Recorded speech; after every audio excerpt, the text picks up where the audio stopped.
where joy hides and how to find it.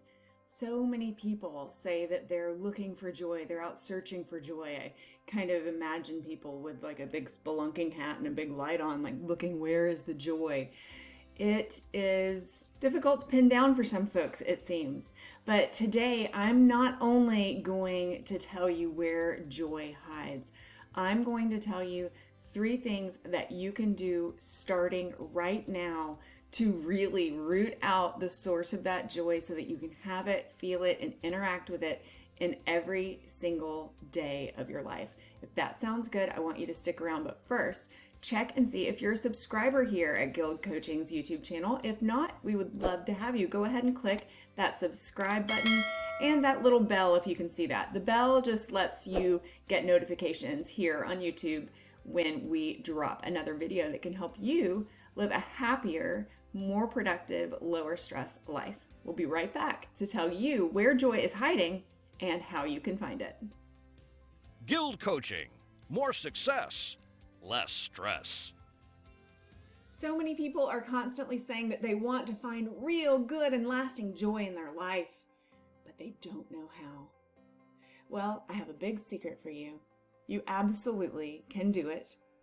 And everyone actually knows how. It's just that we're moving so quickly that we're not taking the steps in order to tap into it. So today, I'm not only going to tell you where joy is hiding, that's a pretty simple answer, but I'm going to tell you specifically how to find it. So if you don't have something to write with, pen, pencil, paper, then grab one. And if you're not in a position to grab one, you can just open up the comments section here on this video and you can use that as your notepad. Make sure that you do thumbs up this video so that it'll be in your liked videos. You can go back and find it. Poof, the notepad that you will never lose. So when you take notes, it helps to solidify the learning in your brain. That's why I'm always telling you to take notes.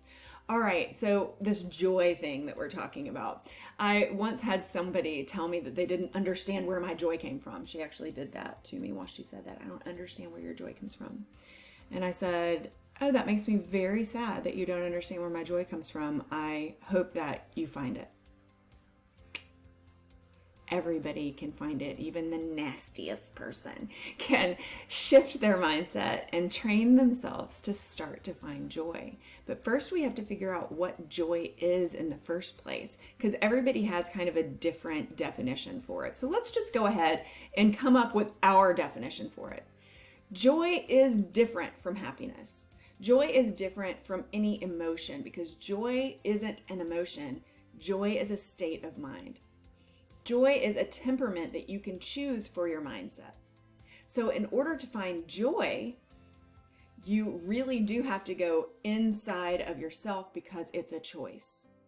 It's just like love. You choose whether to love someone or to not love someone. You choose whether to have joy or to not have joy. So it can be difficult to explain, but joy is something that's universal. And if you are taking notes, write that down. Joy is universal, and I can find joy everywhere I go. And to that, many people would say, how do you find joy in the middle of a war? How do you find joy in the middle of a dysfunctional society? How do you find joy if you're living in a household where you are undergoing abuse or you're being mistreated? It is a temperament of your mindset. It is a choice that you choose to look for the things that feel good. And that's literally what joy is. Joy is the mindset that allows you to recognize and grab onto things that feel good, that can then spark, like a little seed planted in the ground, grow happiness, grow peacefulness, grow contentment. None of those can grow without the fertilizer of joy deeply rooted in your mindset. And joy benefits us. Scientific studies have shown that people who have more joyful dispositions, a more joyful outlook, have lower occurrences of disease, stress, and anxiety. So joy is something that we should all strive for in our mindset because it'll make us healthier, and everybody wants to be healthier. The mindset of joy means that you are looking for things that are right. So I'll just tell you a little personal story about a time that I was going through something really tough and I was looking for things that were right. My first marriage, very short, unhappy, very verbally and physically abusive, and I was divorcing while I had an infant. My beautiful little girl, who I absolutely adore. She's a teenager now, but I was going through a divorce with an infant. And so I had all of this really tough emotional stuff that's going on. But then I have this perfect, bright-eyed little giggly girl, like little squishy baby girl. And so I got to choose where I was going to focus. Am I going to focus on the yuck that's going on the thing that I don't like? Or do I get to shift and find what's perfect about my day? So for me, in that situation, I could have been exceedingly depressed, unhappy, stressed out, but instead I chose to focus on gratitude for the beautiful, perfect child that I had. Gratitude for, I had a wonderful job at the time with a great boss who I loved a lot, who was very understanding. So I focused on all of the bright spots in my life, and that helped to enrich that mindset soil so that it could grow more things: contentment, peace, calm mind, things of that nature. You have to invite joy to come into your life, though. It's not just going to show up. It's not going to ding dong your door and be like, "Hey, I'm Joy. I'm here. Let me in. Let's, do you have any coffee?" It's not going to happen like that. You have to literally invite joy in. So I'm going to give you 3 things that you can start doing right now, today. As soon as this video is over, you can start these things to help cultivate that mindset of joy and bring more joy into your life. So get ready to take some notes. Number 1, the best way to invite joy into your life is to learn how to control your mind and direct your thoughts. And my easiest path to that is meditation. And a lot of people say, "Oh, that means sitting for hours and hours and hours." No, 10 minutes a day. And go ahead and write down in your notes, I can invest 1% of my day to make the other 99% better, because that's what 10 minutes is. It's 1% of your day. I can invest 1% of my day to make the other 99% better. 10-minute daily practice of meditation. First thing in the morning is great. If you say, "I don't have time," just set your alarm clock back 10 minutes. Poof, there, I just gave you enough time. 10 minutes of sleep is not going to make or break you, but 10 minutes of mindset work through meditation will. If you don't know how to meditate, I recommend that you go to our pre-meditation breathing exercise. It is 10 minutes. It will help train you to be able to calm your mind so that you can get into a state of meditation. And for those of you who are just beginning, that 10-minute practice of breathing is your practice. Simple. So I'm only asking you to invest 10 minutes of your day in yourself. What meditation does, just think of your mind like a very, very busy pinball machine with all these thoughts, ding, ding, ding, ding, ding, and things running around, videos like this that you're watching, all sorts of stuff that's coming into your life. Meditation tells all of that,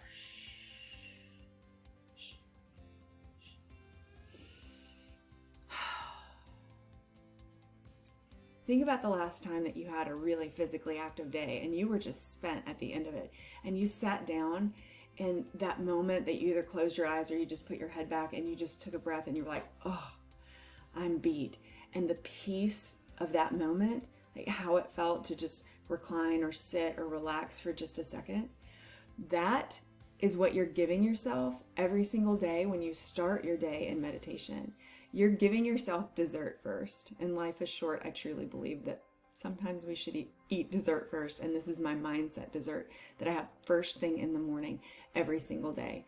Directing our thoughts away from what is wrong toward what is right and toward what we want helps to increase the energetic value of what we want. If we focus our mind on what we don't want, we're going to increase that in our mind. Where our focus goes, energy grows. Okay, so meditate 10 minutes a day, every day. You can go to our guided sessions playlist here. We've got dozens and dozens of different meditations, but that pre-meditation breathing is going to be key for you. Definitely start there. Number 2, schedule that meditation. Go ahead and make that alarm clock. alteration, but schedule time in for you. Schedule the things that feel good. Schedule the things that help you to feel like you are in flow. My calendar might look crazy to some people, but it is a masterful piece of art for me. It serves me. It helps me to be my best self so that I can then serve others. If you're just running throughout your life and you're putting everybody else first into your schedule before you put yourself in, you're not going to be able to serve from a full cup, and no one can serve from an empty cup. So you have to schedule in things that make you feel that connection. Make time for it before you let anything else, even work, even kids, even husbands and pets and job, whatever, clients. You have to come first and schedule that. We have lots of scheduling resources. Just check out the video description below. Morning routine, how to schedule yourself. We have a full course if you'd like to do that. You can reach out to me directly. My email address is also in the information below. I'd love to hear from you. And finally, number 3, you've got to structure this into your life. Pick one thing to focus on. Joy right now. If you pick one positive thing to focus on, then the structure around that will build. And you will have a more positive outlook on everything in your life. When you structure the opportunities for joy, it sounds like, man, I'm taking all the spontaneity out of this. Things that are joyful should just show up in my path. They should, and they do. However, you have to structure your life and position everything so that you have the time and the mindset to recognize them. Because I promise they've been there, but you haven't had that structure. You haven't had that structure that can let you move from one place to the next place to the next place with ease. So some people will have gotten to this point in this video and they'll say, oh, I mean, I don't know how to meditate. I tried and it doesn't work for me, so I'm just going to go and see if I can find joy somewhere else. You have to structure your life so that you're open to it. I once was coaching someone who had a lot of clutter, like physical clutter in her life, and she was wanting all sorts of things. She said that she was having problems manifesting more things into her life. And I pointed out to her that she had been complaining about the clutter in her life. And she said, yeah, but I mean, I'll deal with that later. And I said, no. The physical things that are in your life represent things in your psyche. And if there's clutter there, then you are blocking your ability to bring in more, because all your mind knows is there's clutter and this is uncomfortable and I don't want more. So my challenge to her between our session times was to go and get rid of the clutter. Make a big donation bin, donate it.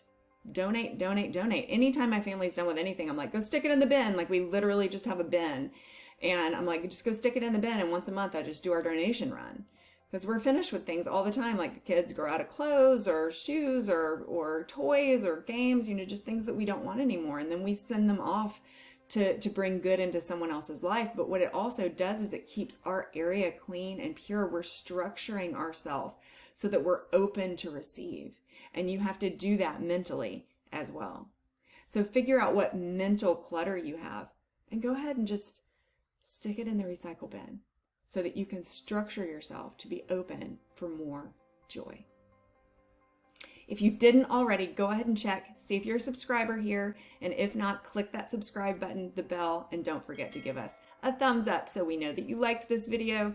And I will see you next time so that you can learn more tools on how to have a more joyful, lower stress life.